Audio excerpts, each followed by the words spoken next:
Good morning friends, मी इथे paper liner घेतलेले आहेत आणि रेडीमेड प्रीमिक्सपासून चॉकलेट स्पॉन्ज तयार करून घेतला।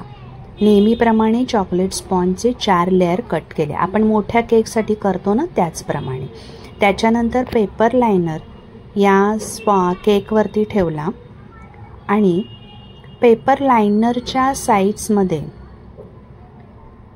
हा केक स्पॉन्ज कट करून घेतला, कारण मला पेपर लायनरच्या साइजचे केक स्पॉन्ज पाहिजे आहेत। मला आज चॉकलेट कपकेकची ऑर्डर आहे आणि त्यासाठी मला हे छोटे केक स्पॉन्ज पाहिजे होते, ते मी मापामध्ये कट करून घेतले।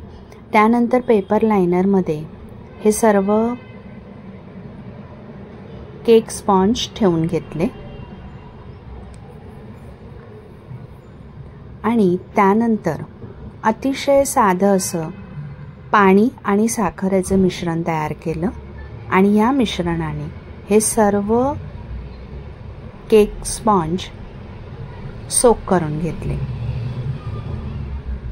त्यानंतर पायपिंग बॅगमध्ये व्हिपिंग क्रीम घेतली आणि व्हिपिंग क्रीम अशा प्रकारे या केक स्पॉन्जवरती त्याचा वापर केला। पायपिंग बॅगला एक छोटंसंच कट दिलेला आहे आणि त्यामुळे व्हिपिंग क्रीम बरोबर काम करणं आपल्याला अतिशय सोपं जातं। त्यानंतर चमच्याच्या सहाय्याने व्हिपिंग क्रीम थोडीशी सारखी करून घेतली। हे आहे चॉकलेट गणाश। डार्क चॉकलेट घेतलं, ते छोटं तुकडे करून घेतले त्याच्यानंतर गरम पाण्याच्या बाउलवरती कट केलेलं चॉकलेटचा बाउल ठेवला, चॉकलेट मेल्ट करून घेतलं, त्यानंतर व्हिपिंग क्रीम त्यामध्ये घातली। जेवढं चॉकलेट घेतलं होतं त्याच्या अर्ध व्हिपिंग क्रीम घालून चॉकलेट गणाश तयार केलं। बऱ्याचदा असं होतं की बाहेरच्या वातावरणामुळे आपल्याला 1-2 चमचे क्रीम कमी किंवा जास्त लागू शकते।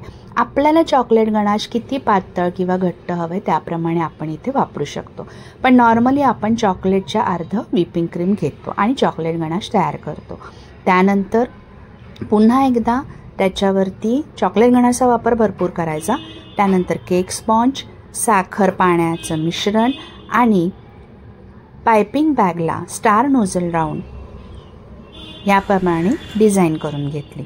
थोडंसं चॉकलेट गणाश मी एका पिशवीमध्ये घेतलं, त्याच्यानंतर त्याला छोटासा कट दिला, छोटीच पिशवी वापरली मी आणि अशा प्रकारे डिझाईन करून घेतलं।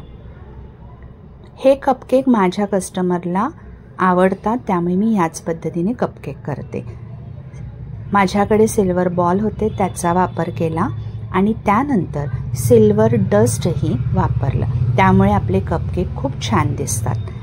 या एका कपकेकची किंमत आहे फक्त 30 रुपये। Thank you friends.